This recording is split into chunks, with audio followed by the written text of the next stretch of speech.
పిల్లలారా వినండి, దేవుడు నీకు ఇచ్చిన భార్యను దగ్గరకు తీసుకో, భర్తను దగ్గరికి తీసుకో. వద్దయ్యా, ఎంతకాలం భూమి మీద బ్రతుకుతామో తెలియదు.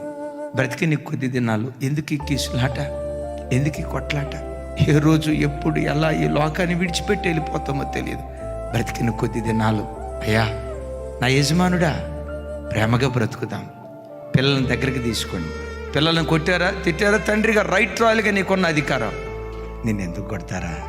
నాకంటూ ఈ భూమి మీద ఏదైనా ఆశ ఉందంటే అది నువ్వేరా. నువ్వు తప్ప నాకు ఇంకో ప్రపంచం లేదురా. నా బిడ్డవే, నా రక్తం పంచుకొని పుట్టిన వాడివి. నేనంటూ బ్రతుకుతున్నానంటే, నాకంటూ ఒక ఆశ ఉందంటే నా కడుపును పుట్టిన బిడ్డవు నీవేనయ్యా. నా ఆశ నీవే అని వాడిని అట్లా గుండెల మీద పెట్టుకోండి. చనిపోయే వరకు దేవుడు ఎవరో కాదు, నీలో దేవుని చూడటం ప్రారంభిస్తారు. అలాంటి అన్యోన్య బంధం దేవునికి మనకు దేవుడు అనుగ్రహించును గాక.